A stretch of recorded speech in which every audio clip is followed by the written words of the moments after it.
Primeira carta do apóstolo João, capítulo 5. Vamos ler os versos de 1 a 5.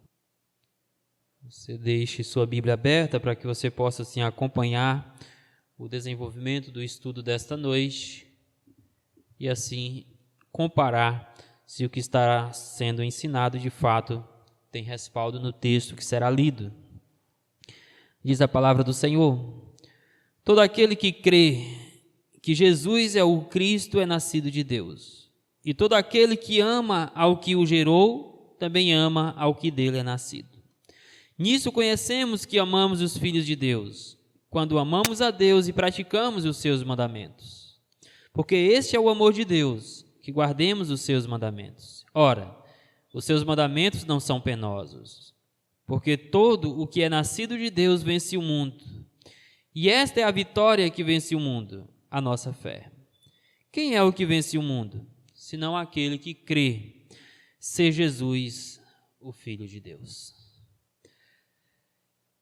Meus queridos, nós vivemos num contexto de aparente crescimento no meio evangélico. E este aparente crescimento pode ser constatado por algumas evidências externas. Vivemos tempo de templos gigantescos. Temos megas templos em nosso país, e não só em nosso país, mas também pelo mundo afora. Também vivemos momentos, em particular no Brasil, mas não apenas, de um crescente número nos dados do IBGE no que diz respeito ao povo evangélico. Ainda presenciamos externamente a presença ou o crescimento de muitas igrejas e congregações espalhadas pelas cidades de todo o Brasil. De tal maneira que, independente da denominação, dificilmente você chegará em uma cidade em que não há pelo menos uma igreja de confissão evangélica. E se você andar pela nossa cidade, em especial, você vai perceber que praticamente em todas as ruas tem uma igreja evangélica. Além disso, presenciamos o aumento do número denominacional, ou seja, cresce a cada instante o número cresce o número de novas denominações. E você vai ver as mais variadas possíveis, quer sejam ramificações de igrejas históricas, como igrejas batistas, igrejas presbiterianas, quer seja de outras denominações já tidas também como histórica, como a Assembleia de Deus, que já tem para mais de 100 anos, em que há inúmeras ramificações desta denominação. Fato é, aumenta a cada dia o número de novas denominações evangélicas em nosso país e também no mundo. Em meio a isso, nós precisamos fazer algumas perguntas, ou uma pergunta que nos leva a outras, principalmente porque acabamos de dizer que este crescimento ele é aparente, que esse crescimento tão somente pode ser constatado externamente. E então a minha pergunta é: e internamente, podemos comprovar que o número de pessoas que realmente creem em Jesus Cristo como Filho de Deus, enviado para perdoar os seus pecados e salvá-los da condenação do inferno, realmente está aumentando na proporção que a mídia coloca? Isso nos conduz a outras perguntas. Podemos ver santidade na vida destes professos de nossos dias? Podemos perceber mudança na sociedade em que eles estão inseridos? Por exemplo, a corrupção está diminuindo. É notável que estas pessoas amam a Deus acima de todas as coisas e o próximo como a si mesmas. Pergunto ainda: É possível observar que estas pessoas fizeram um compromisso de obediência incondicional com Deus, mediante a qual passaram a odiar e detestar tudo quanto é pecaminoso. Pergunto ainda: podemos ver nestas pessoas professas, as quais a mídia usa como recurso para dizer que o número de evangélicos brasileiros está aumentando, podemos ver nestes homens e mulheres abnegação aos prazeres do mundo para se consagrarem unicamente a Deus como Senhor de suas vidas. Meus queridos irmãos e irmãs, se considerarmos seriamente estas perguntas, elas vão nos deixar muitas dúvidas sobre o aparente crescimento dos evangélicos brasileiros. E diante de tal situação, concluímos com o que é dito pelo Senhor Jesus Cristo, lá em Mateus 7:21.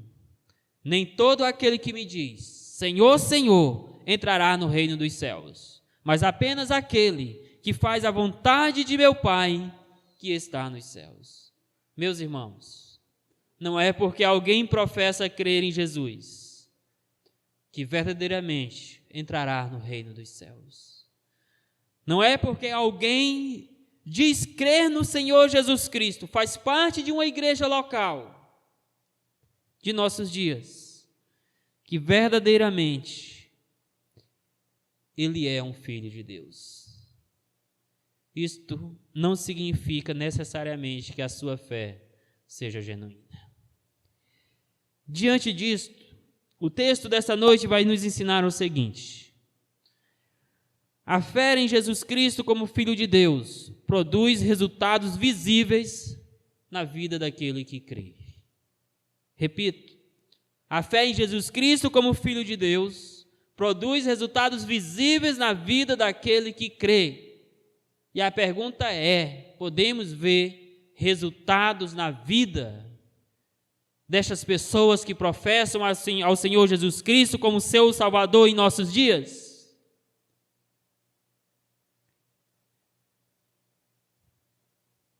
E o meu propósito nesta noite, a partir desse texto,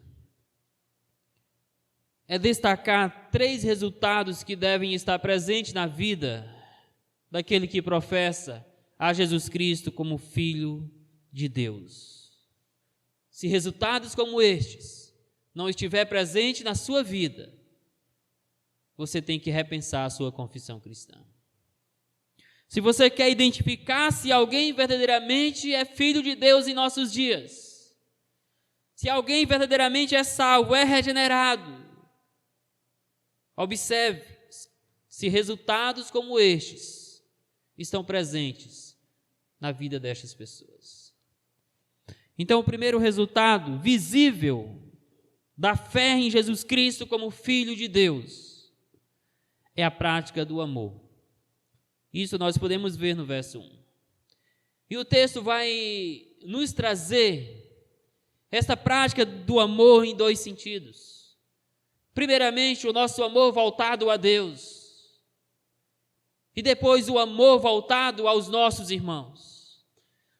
Se alguém professa a Jesus Cristo como seu Salvador, mas não ama a Deus acima de todas as coisas, não coloca Deus como prioridade máxima na sua vida, essa pessoa vive uma farsa. Essa pessoa fez uma confissão morta de pecados e continua morto nos seus delitos e nos seus pecados. Porque crer verdadeiramente em Jesus Cristo implica colocar a Deus acima de todas as coisas, amar ao Senhor acima de tudo e de todos.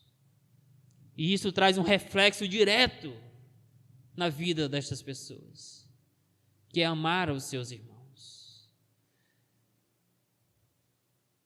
Sim, meus queridos, a nossa fé em Jesus Cristo nos qualifica não apenas a amar a Deus, mas agora também a amar aos nossos irmãos, a viver em paz uns com os outros. Isso não significa ausência de conflitos em alguns momentos, isso não significa ausência de dificuldades relacionais, mas significa que nada vai ferir a nossa comunhão em Cristo Jesus como irmãos, que nada vai destruir ou abalar o sentimento de que todos nós somos filhos de Deus, nascidos espiritualmente do mesmo Deus pela ação do mesmo Espírito Santo.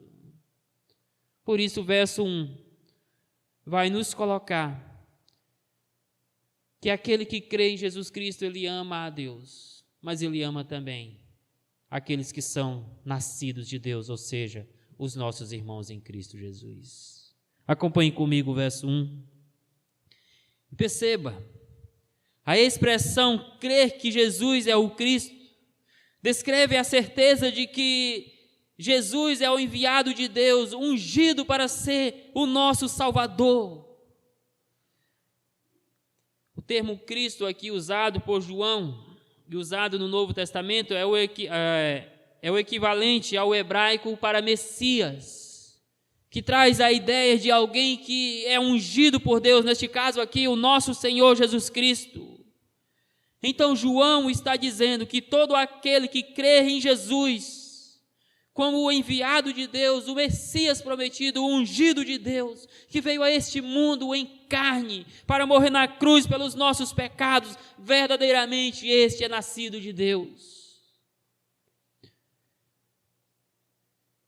A fé em Jesus, como Messias prometido, como o Filho de Deus enviado a este mundo, para morrer pelos nossos pecados, permeia o propósito das penas joaninas. E isso pode também ser visto lá no Evangelho de João, lá no capítulo 20, versos 30 a 31, quando ele diz o seguinte ao estar concluindo o seu Evangelho: na verdade, fez Jesus diante dos discípulos muitos outros sinais que não estão escritos neste livro.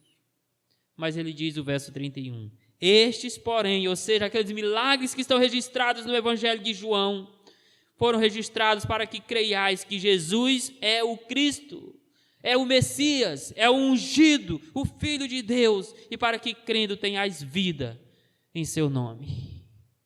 Por isso João diz aqui no nosso versículo 1, que todo aquele que crê que Jesus é o Cristo, ele é nascido de Deus. Mediante esta fé, o texto afirma que o pecador experimenta a dádiva da regeneração, a dádiva da nova vida com Deus, meus irmãos. Em outras palavras, experimenta o novo nascimento espiritual. Ele é removido do mundo dos mortos espirituais e trazido para a nova vida em Cristo Jesus. Por isso que diz que todo aquele que crê que Jesus é o Cristo, ele é nascido de Deus. A expressão nascido de Deus é recorrente nesta carta e aponta para o ato regenerador do Espírito Santo naquele que crê. Por exemplo, lá em 1 João 2, 29, coloca essa expressão nascido de Deus acompanhada pela prática da justiça, para dizer que todo aquele que foi regenerado, que é uma nova criatura em Cristo Jesus, agora vive na prática da justiça. E lá em 1 João 3,9, esta mesma expressão vem acompanhada pelo imperativo de não viver na prática do pecado. Sim, meus queridos irmãos, nós que fomos removidos do mundo do pecado, que fomos vivificados pela ação do Espírito Santo atuantes em nossas vidas, não mais podemos viver na prática do pecado, porque agora somos filhos de Deus. E lá no capítulo 4 da mesma carta, no versículo 7, este novo nascimento é acompanhado pela ordem de amar uns aos outros. A fraternidade cristã não pode estar ausente do coração daquele que foi alcançado por Cristo Jesus. E no capítulo 5, verso 18, novamente está presente a expressão nascido de Deus, e lá ela está entrelaçada com a ordem de não viver em pecado. É imperativo de Deus que aquele que crê em Jesus Cristo como ungido de Deus, como Filho de Deus, que morreu pelos seus pecados, não mais tenha prazer no pecado, não mais viva no pecado, mas viva em amor e obediência a Deus. E aqui, no texto que nós lemos, capítulo 5, verso 1, Essa expressão nascido de Deus é acompanhada com a crença de que Jesus Cristo é o enviado de Deus para a salvação de todo aquele que crê e que, por sua vez, leva o pecador a amar a Deus com todas as suas forças, com todo o seu entendimento e amar aos seus irmãos como a si mesmo. Por isso o texto segue dizendo: e todo aquele que ama o que o gerou, também ama ao que dele é nascido. A ordem ou a lógica do texto é muito simples. Todo aquele que verdadeiramente crê em Jesus Cristo como o enviado de Deus para morrer pelos seus pecados, para livrá-lo da condenação do inferno, é nascido de Deus, é nova criatura, é salvo em Jesus Cristo. E todo aquele que é salvo ama aquele que o salvou. E todo aquele que ama o que o salvou também ama aqueles que foram salvos pelo mesmo Deus. Por isso o texto diz: quem ama ao que o gerou, ou seja, ao que o regenerou, ao que lhe deu nova vida, também ama ao que dele é nascido. A expressão ao que dele é nascido se refere aos nossos irmãos em Cristo Jesus, que também creram em Jesus Cristo. Meus queridos, quando o Espírito Santo regenera a alma do pecador, ele muda as suas inclinações e o qualifica para amar a Deus verdadeiramente. E por isso a lógica: quem ama o Deus que o regenerou também deve amar a todos os demais regenerados. Logo, se você diz que é nova criatura, que ama a Deus, mas não ama os seus irmãos, saiba de uma coisa: você é mentiroso. Sim, você é mentiroso, porque essa verdade de amar a Deus e amar aos irmãos não pode estar separada. Mais uma vez, o amor aos irmãos é colocado como identificador do relacionamento do crente com Deus. Portanto, a vida com Deus não se dá por mera confissão verbal, mas por convicções internas corretas sobre a pessoa e a obra de Jesus Cristo, que por sua vez vem acompanhada de demonstrações visíveis dessa nova vida com Deus. E nisso a expressão todo aquele, na primeira parte do versículo 1, elimina a possibilidade de alguém experimentar o novo nascimento sem uma fé genuína em Jesus Cristo como seu Salvador pessoal, sem concordar com Deus que Jesus é o ungido, é o Messias prometido para a sua salvação. É impossível alguém ser nova criatura, é impossível alguém ser salvo sem uma fé verdadeira em Jesus Cristo. E na segunda parte do verso 1, a mesma expressão todo aquele elimina a possibilidade de alguém ser salvo, ou seja, ser regenerado, nova criatura, dizer que ama a Deus, mas ao mesmo tempo não demonstrar amor por aqueles que são nascidos de Deus. Veja como é séria esta implicação. É muito séria, meus queridos irmãos. Isso deve nos trazer muito temor. Isso deve nos fazer avaliar a nossa conduta cristã, os nossos relacionamentos com os nossos irmãos em Cristo Jesus. É verdade que nós devemos amar a todos. Jesus Cristo diz que nós devemos amar até os nossos inimigos, mas de forma muito diferencial devemos amar os nossos irmãos em Cristo Jesus, e de forma mais especial ainda amar aqueles que fazem parte da nossa igreja local. Devemos viver com este na fraternidade do amor de Cristo Jesus. Ninguém deveria ousar dizer que é salvo, dizer que é crente, se ao mesmo tempo ele nutre ou ele guarda no seu coração algum rancor, alguma amargura, algum sentimento de ódio pelo seu irmão em Cristo Jesus. Sendo assim, a fé em Cristo impõe ao crente a prática do amor. Por sua vez, este amor deve ser direcionado primeiramente a Deus, que o regenerou, que o salvou, que lhe deu nova vida em Cristo, e em seguida deve ser direcionado ao seu irmão. E no tocante a amar a Deus, eu queria que você observasse comigo o que Josué diz lá em Josué 23:11, já na sua velhice, trazendo algumas instruções para o povo de Deus. Quando o povo de Israel já descansava de todos os seus inimigos e Josué já se encontrava velho, mas veja a instrução que ele quer deixar para o povo de Deus. Por isso, dediquem-se com zelo a amar o Senhor, o seu Deus. Meus queridos, essa exortação ainda é para nós hoje.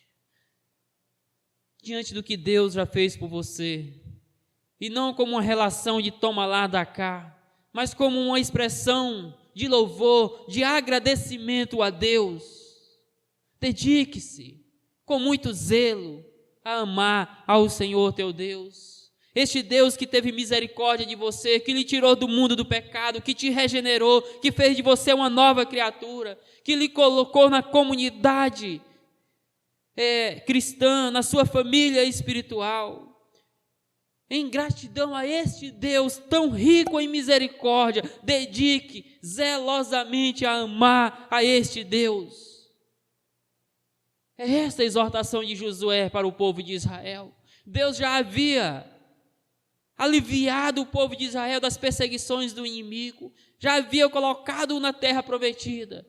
E agora Josué na velhice diz: dediquem-se com muito zelo a amar o Senhor, o nosso Deus. Mas veja ainda, no que diz respeito a amar a Deus, a expressão de Davi lá no Salmo 18, no verso 1, uma expressão a Deus que o livrou dos seus inimigos, em especial de Saul, que tanto os perseguia, e Deus lhe deu inúmeros livramentos, em louvor, em gratidão a este Deus. Veja o que Davi diz lá no Salmo 18, verso 1: eu te amo, ó Senhor, minha força. Será se você verdadeiramente pode dizer a Deus, com sinceridade de coração: eu te amo, ó Senhor, minha força, meu Salvador, aquele que me livrou da morte, aquele que me livrou da condenação dos meus pecados? Você pode verdadeiramente dizer que ama a Deus, conforme a palavra de Deus requer nesta noite? Você tem amado ao Senhor? E eu creio que a sua resposta seja sim. Eu creio que sim, você vai dizer: eu posso dizer nesta noite: eu te amo, ó Senhor, minha força, minha salvação. E aí eu tenho que lhe fazer outra pergunta: você tem amado seus irmãos?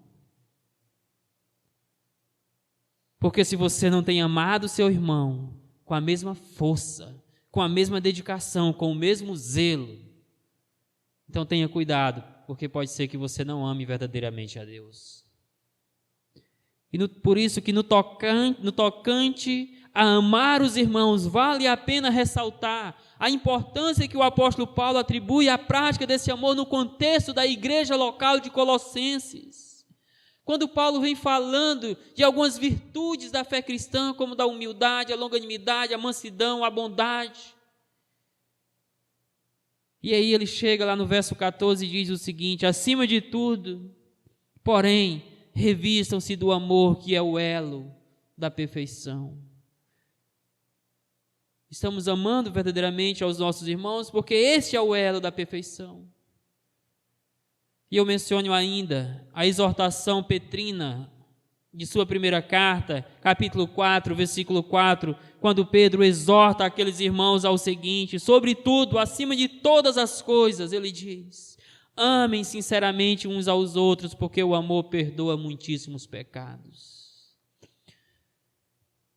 Eu não consigo entender alguém que diz que ama a Deus, que confessa ser servo ou serva de Deus, e que diz que ama os seus irmãos, mas tem dificuldade de liberar perdão, que tem dificuldade de pedir perdão, porque a palavra de Deus está dizendo que quando nos amamos sinceramente, este amor nos faz perdoar uns aos outros.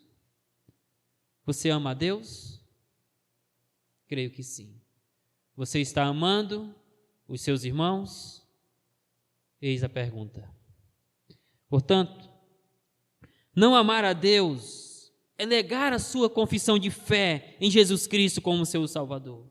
E não amar aos seus irmãos é negar a ação regeneradora do Espírito Santo em sua vida, porque quem é nascido de Deus ama aqueles que também são nascidos de Deus. E não amar a Deus, não amar aos seus irmãos, contradiz aquilo que os seus lábios professam sobre ser um cristão.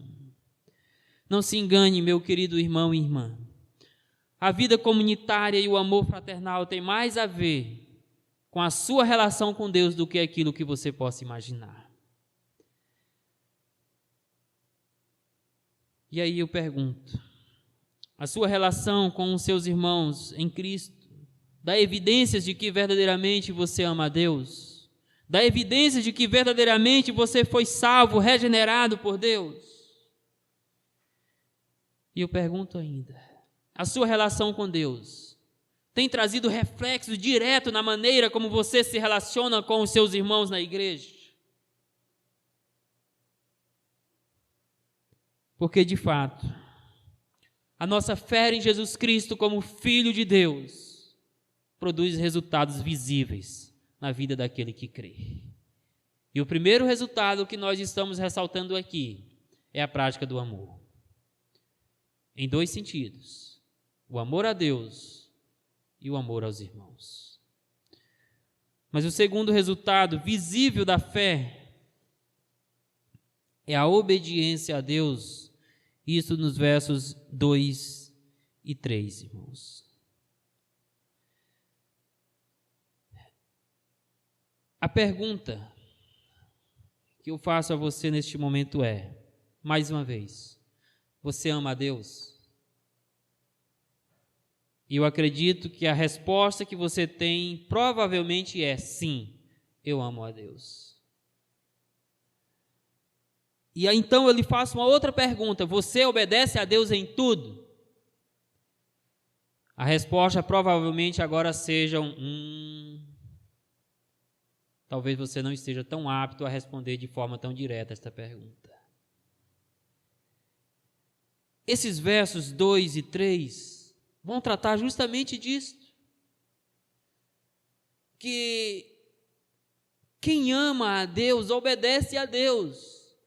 E dentro dessa obediência, inclusive, está o amar aos irmãos. Então, a pergunta mais importante que nós temos que responder não é eu amo a Deus, mas sim, eu obedeço a Deus. Porque se você obedece, você o ama. Você demonstra que o ama verdadeiramente. O novo nascimento operado no crente envolve um amor envolvente com Deus e com os seus outros filhos. E lá no verso anterior é dito, é enfatizado a prática deste amor. Mas como saber se o meu amor aos irmãos é genuíno? Como saber que o amor que os irmãos dizem ter por mim é verdadeiro? Como saber se o amor que eu mesmo digo que tenho por Deus é verdadeiro? O texto responde, irmãos, lá no verso 2. É observando a maneira que nós estamos obedecendo ao Senhor. Se você quer saber se algum irmão em Cristo lhe ama verdadeiramente, se ele não está com um amor hipócrita, é só observar se a vida dele é marcada pela obediência ao Senhor. Porque se faltar traços visíveis de obediência a Deus, pode ter certeza, ele não está lhe amando conforme a palavra prescreve. Nisso o verso 2 diz: nisto conhecemos que amamos os filhos de Deus, quando amamos a Deus e praticamos os seus mandamentos. Amamos os irmãos porque amamos a Deus e nos rendemos diante do seu mandamento do amor. Isso significa que é impossível amar fraternalmente os irmãos sem amar genuinamente a Deus, como também é impossível amar genuinamente a Deus e não amar fraternalmente os seus irmãos. Veja que são coisas que não se separam. E a expressão, nisso conhecemos que amamos os filhos de Deus, significa que a melhor maneira de provar e manifestar o amor mútuo na igreja é por meio do amor a Deus e da obediência aos seus mandamentos. E se você observar lá em 1 João 2,3, Guardar os mandamentos de Deus é colocado como evidências ou evidência de que realmente conhecemos a Deus. Lá é dito que se nós conhecemos a Deus, nós guardamos, nós obedecemos aos seus mandamentos. E lá em 1 João também 3:23, esta obediência ou esta guarda dos mandamentos é colocada no contexto de amar uns aos outros. E aqui é ressaltada como evidência de que amamos a Deus e amamos aos seus filhos. Sendo assim, sabemos que amamos os irmãos quando temos plena convicção de que nós amamos a Deus. E sabemos que temos plena convicção de que amamos a Deus quando vivemos em prazerosa obediência aos seus mandamentos. Não é suficiente dizer que ama ao Senhor. Tem que viver na prática da obediência. Tem que guardar no seu coração os mandamentos da palavra de Deus. Esta obediência prazerosa está em destaque no verso 3, quando diz assim: porque esse é o amor de Deus, que guardemos os seus mandamentos. Ora, os seus mandamentos não são penosos. Neste versículo, João define o amor a Deus como obediência irrestrita, incondicional e prazerosa aos seus mandamentos. A obediência ao Senhor se torna a régua de medir o amor do crente a Deus e aos irmãos. Logo, confessar amar ao Senhor, mas não viver em obediência prazerosa a Ele, não tem valor algum. Ao contrário, torna este professo um mentiroso, um falso cristão. E a frase, ora, os seus mandamentos não são penosos, significa que Deus não requer uma obediência pesada, opressiva, que Deus não está exigindo de nós algo que não possa ser feito por nós. Meus irmãos, o que Deus propõe para nós é uma obediência prazerosa e possível de ser alcançada por todo aquele que crê em Jesus Cristo como Filho de Deus. Isso nos relembra a proposta de Jesus aos seus discípulos, quando Ele os chamou a segui-lo, lá em Mateus 11:28-30, eu queria ler com vocês. O Senhor diz o seguinte: vinde a mim todos os que estáis cansados e sobrecarregados, e eu vos aliviarei. Tomai sobre vós o meu jugo e aprendei de mim, porque eu sou manso e humilde de coração, e achareis descanso para a vossa alma. E o versículo 30 diz: porque o meu fardo é suave. Porque o meu jugo é suave e o meu fardo é leve. A obediência para aquele que verdadeiramente nasceu de novo. Embora seja desafiadora, como vamos ver lá à frente, mas sempre será um fardo leve de carregar. Porque é uma obediência feita com prazer, feita com alegria de coração. E o que torna essa obediência leve, meus queridos irmãos? A resposta é a seguinte: é o amor do crente por Deus. Se você ama verdadeiramente ao Senhor, com toda a tua alma, com todo o teu entendimento, com toda a tua força, então a obediência, independente do contexto, das circunstâncias, vai ser uma obediência leve, prazerosa para a sua vida. Mas o contrário também é verdade. Se você não está amando ao Senhor acima de todas as coisas, tenha certeza, a obediência vai ser um fardo pesado demais para você. Mas eu quero crer que você ama a Deus. E eu quero crer que a palavra do salmista lá no Salmo 119, verso 47, se faz presente no seu coração nesta noite. Porque lá o salmista diz o seguinte: terei prazer nos teus mandamentos, os quais eu amo. Você ama obedecer a Deus? Se você ama, a obediência não é pesada, ela é leve. Mas se você não ama os mandamentos, se você não ama a palavra de Deus, se você não ama o Deus da palavra, então certamente obedecer a Deus não seria apenas ou não será apenas um fardo pesado para você, será um fardo impossível para você. Se você ama a Deus, me diga. Você tem alegria em obedecê-lo? Me diga, você ama os seus irmãos de todo o coração? Não se enganem, meus queridos. A sua relação com Deus é sempre acompanhada pelo compromisso da obediência. É neste sentido que Paulo cita a Jesus Cristo como um exemplo de obediência para nós. Lá em Filipenses 2,8, quando ele diz: "E sendo encontrado em forma humana", se referindo a Jesus, humilhou-se a si mesmo e foi obediente até a morte de cruz. Também lá em Atos 5,29, agora um exemplo dos discípulos, dos apóstolos do Senhor Jesus Cristo. Porque lá eles nos dão uma demonstração de obediência, quando eles são proibidos de ensinar a respeito de Jesus Cristo. E veja o que eles dizem lá. Pedro e os outros apóstolos responderam a quem? As autoridades religiosas que estavam perseguindo eles, que não queriam que eles obedecessem à ordem de evangelizar. E eles responderam: é preciso obedecer a Deus antes do que aos homens.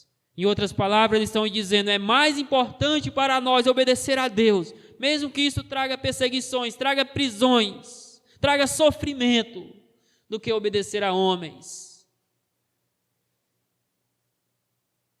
Contudo, vale dizer que, embora a obediência não seja pesada, isso não significa ausência de desafios. Isso não significa que não seja, em muitas ocasiões, inclusive, necessário passar por sofrimentos para fazer a vontade de Deus. Porque o próprio Senhor Jesus Cristo sofreu para poder obedecer a Deus em tudo, sofreu para fazer a vontade do Pai. E se Jesus, meus queridos, sofreu, nós que somos seus discípulos, se queremos verdadeiramente obedecer ao Senhor, também devemos ou enfrentaremos em alguns momentos desafios, perseguições, até mesmo sofrimentos, mas isso não deve nos impedir de prazerosamente obedecer a Deus. É por isso que os apóstolos do Senhor, com a exceção do apóstolo João, que morreu na sua velhice, todos os demais foram ao martírio como demonstração de uma fé obediente ao Senhor Jesus Cristo. É por isso que muitos homens e mulheres, ao decorrer da história, também foram mortos, mas não deixaram de obedecer a Deus em tudo. E nisso, lá em Hebreus, no tocante à obediência de Cristo, diz, Hebreus 5,8, embora sendo filho, aprendeu a obediência pelas coisas que sofreu. Em algumas situações, a obediência vai significar alguns sofrimentos para nós. Mas o que são estes sofrimentos? Se eles trouxerem como resultado o aperfeiçoamento da nossa obediência a Deus. Por exemplo, o que é o sacrifício que Deus requereu de Abraão e que Abraão estava disposto a fazer com relação a Isaque, se comparado com a obediência a Deus. Assim, meus queridos, a obediência não é penosa, porque quando comparada com os caminhos que o mundo oferece, ela sempre se apresenta como o melhor e o mais recompensador caminho a seguir. Neste sentido é que a obediência não é penosa, porque ela sempre se apresenta como o melhor e o mais recompensador caminho que nós temos a seguir. Por isso, obedeçam a Deus em tudo. Porque a obediência precisa ser um resultado visível da nossa fé em Jesus Cristo como Filho de Deus. E o terceiro e último resultado visível da fé em Cristo como Filho de Deus é a vitória contra o mundo. Versículos 4 e 5, nós podemos observar isso. O princípio estabelecido nestes versículos é que quem é nascido de Deus também é dotado de poder do alto para vencer as forças hostis do mundo. É por isso que Deus nos chama à obediência, porque é Ele que nos capacita, é Ele que nos dá poder do alto para obedecê-lo. Não é que nós tenhamos a capacidade, o poder em nós mesmos de obedecer a Deus em alguma coisa, mas é uma ação sobrenatural de Deus, por meio do Espírito Santo, que nos qualifica a vencer o mundo, a vencer tudo enquanto está em oposição à obediência que Deus requer de nós. A ideia desses versos 4 e 5 é de que a nossa fé em Cristo age como uma arma de ataque contra o mundo e as suas forças hostis, que buscam assim, meus queridos, ferir a nossa comunhão, a nossa santidade, intervir na nossa obediência a Deus. A nossa fé é essa poderosa arma de ataque por meio da qual nós podemos vencer as coisas do mundo. E a construção destes versículos no original deixa claro que o poder de vencer o mundo não vem de nós, vem de Deus, como fruto do nosso relacionamento de fé com o seu Filho. Então, meus queridos, não há mérito em nós. Na vitória contra o mundo, os méritos têm que ser dados a Deus. A glória tem que ser dada eternamente a Deus, que amorosamente nos deu forças para vencer o inimigo das nossas almas. Por isso João diz: todo aquele que é nascido de Deus vence o mundo, e esta é a vitória que vence o mundo, a nossa fé. O mundo referido por João aqui representa tudo quanto está em oposição direta à obediência a Deus e os seus mandamentos, que é colocado lá no versículo 3. Tá? Não se refere ao mundo no sentido cósmico, não se refere ao mundo no sentido criado por Deus, o universo criado, mas se refere ao mundo no sentido de oposição à obediência de Deus. A fé em Cristo, meus queridos irmãos, nos dá a vitória contra tudo que está em oposição à obediência que Deus quer de nós. E é por isto, e tão somente por isto, que Deus diz que você deve guardar os seus mandamentos, porque Ele te capacita a fazer isso.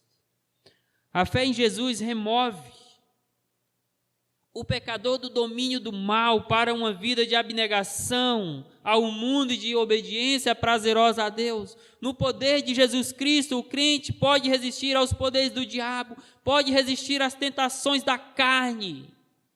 Pois para isso, meus queridos irmãos, para esta liberdade na vida do crente, é que Jesus Cristo foi ungido por Deus, para nos trazer esta liberdade das obras do maligno.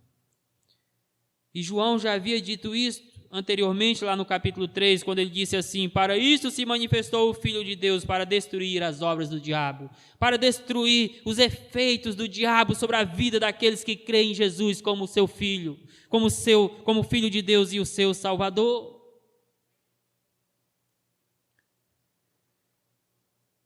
E quando nós vamos lá em João 16:33, agora no Evangelho de João, após falar da iminência da sua morte, Jesus anima os seus discípulos, encoraja os seus discípulos, falando da sua vitória sobre o mundo e encorajando eles a confiar na vitória de Cristo, para que eles também pudessem vencer o mundo. Veja o que é dito lá em 16:33. Estas coisas, Jesus falando com seus discípulos, vos tenho dito para que tenhais paz em mim. Mas agora ele diz: no mundo passais por aflições, mas tende ânimo, bom ânimo, eu venci o mundo. Jesus venceu o mundo. E a vitória de Cristo é a nossa vitória. Por isso, no poder que há em Jesus Cristo, mediante a fé, nós também vencemos o mundo. Nós também recebemos poderes do alto para vencer tudo quanto ameaça a nossa obediência a Deus. Por isso, meus queridos, somos encorajados por João a vencer o mundo que se opõe à obediência do Senhor, ao Senhor, quando ele diz: e esta é a vitória que vence o mundo, a nossa fé. A fé é a poderosa arma cristã na batalha contra os poderes das trevas. ela pode fazer aquilo que nenhum tanque de guerra pode fazer: destruir os feitos do inimigo sobre as nossas vidas. E isso porque, quando nascemos de novo, o mundo não mais fascina a nossa vida. Tendo nos tornado uma nova criatura por uma ação do Espírito Santo, as coisas velhas ficaram para trás, eis que tudo se fez novo. E agora nós odiamos o pecado que outrora amamos e buscamos viver em obediência e santidade unicamente a Deus por meio da fé em Jesus. Contudo, preciso dizer que a vitória contra o mundo e tudo o que ele representa somente é possível para aqueles que verdadeiramente creram no Senhor Jesus como o Cristo, o Messias, o enviado de Deus para a sua salvação. Por que nosso país está cheio de pessoas que professam a Jesus, mas não conseguem se libertar da força do mal? Por que o nosso país está crescendo em números professos de cristãos, mas não está diminuindo a corrupção? Porque estas pessoas estão vivendo uma confissão morta. Eles não creem verdadeiramente em Jesus Cristo como Filho de Deus enviado para perdoar os seus pecados. E por isso eles não vivem em obediência a este Cristo. Por isso eles não têm a vitória que vence o mundo, que é a fé verdadeira em Jesus. Somente por meio dessa fé verdadeira é que alguém pode genuinamente vencer o mundo, dizer não às coisas da carne, dizer não aos atrativos do mundo, dizer não ao pecado, dizer não ao diabo e às suas hostes malignas. E o verso 5 então faz uma pergunta muito importante: quem é o que vence o mundo, senão aquele que crê ser Jesus, o Filho de Deus? E é claro que o crer ser Jesus, o Filho de Deus, aqui não é fazer uma confissão verbal apenas, é uma confissão que brota do coração, que brota do entendimento correto de quem é Jesus Cristo, da obra que Jesus Cristo fez ao seu favor. É uma confissão feita mediante confissão de pecados, arrependimento e a fé em Jesus como seu Salvador. Quem é que vence o mundo, senão aquele que verdadeiramente pode fazer esta confissão? Irmãos, esta pergunta do verso 5, ela exige uma única resposta, e é uma resposta negativa. A resposta que João espera, e somente esta é cabível aqui, é a seguinte: ninguém pode vencer o mundo, ninguém pode resistir aos poderes da carne, do mundo e do diabo, senão aquele que verdadeiramente crê no Senhor Jesus Cristo. Em Jesus, as concupiscências da carne, os desejos dos olhos, a soberba da vida perdem o seu atrativo, o seu domínio sobre aquele que crê no Senhor Jesus. Portanto, a fé em Cristo deve ser evidenciada pelas constantes vitórias do crente contra tudo que ameaça a sua obediência a Deus.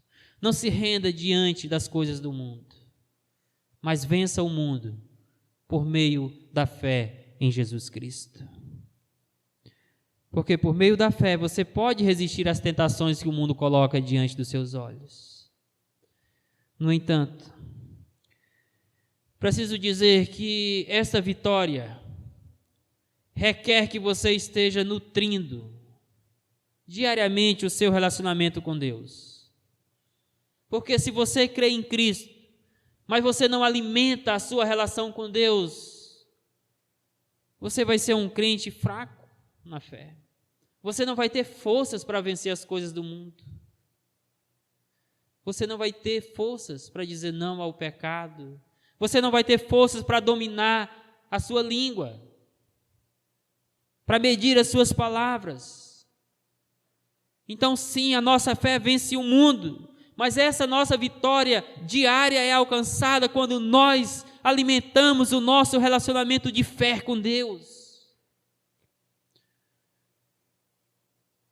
E para isso você precisa também estar atento às artimanhas do diabo. Porque, meus queridos, embora seja um inimigo derrotado, o diabo é esperto. E ele não descansa de perseguir os filhos de Deus na tentativa de ferir a sua comunhão com ele. Por isso que vale a pena dar atenção para o que Tiago diz lá no capítulo 4, verso 7. Sujeitai-vos, portanto, a Deus, mas resisti ao diabo, e ele fugirá de vós. Veja que Tiago coloca duas ações que devem acontecer conjuntamente: sujeitar a Deus e, ao mesmo tempo, resistir ao diabo. Alimentar o seu relacionamento com Deus, mas, ao mesmo tempo, resistir ao diabo, que assim ele vai fugir de você.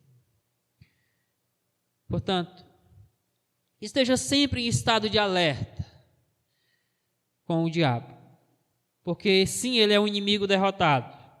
Ele não tem poder para destruir a sua fé, porque Paulo ensina aos romanos que nada pode nos separar do amor de Deus que está em Jesus Cristo. Contudo, o diabo ainda pode lhe causar muitos males. Ele pode ainda lhe trazer muito sofrimento a você e à sua família. Ele pode trazer muitas dores à vida da igreja local a qual nós congregamos. Por isso, vamos estar atentos, sempre em estado de vigilância contra as artimanhas do diabo, para que os nossos olhos não venham ser seduzidos e enganados por aquilo que o diabo coloca diante de nós. Nisto eu digo: não vacile na luta contra o mundo. Vença o mundo no poder da fé em Jesus Cristo. Portanto, meus queridos irmãos e irmãs, estudamos nesta noite que a fé em Jesus Cristo como Filho de Deus produz resultados visíveis na vida daquele que crê. Levemos nossas mentes à nossa introdução. Externamente, parece que estamos avançando. Tempo de megas templos. O IBGE registra anualmente um avanço no crescimento numérico do número de cristãos. Igrejas espalhadas por todas as cidades, novas denominações surgindo. Mas aí precisamos nos perguntar: verdadeiramente essas pessoas são filhas de Deus? Podemos ver sinais visíveis da sua fé? Porque, meus queridos irmãos, a fé em Jesus Cristo tem que produzir resultados visíveis na vida daquele que crê. E a resposta que eu espero de você nesta noite é que você possa observar se a sua fé tem dado resultados visíveis.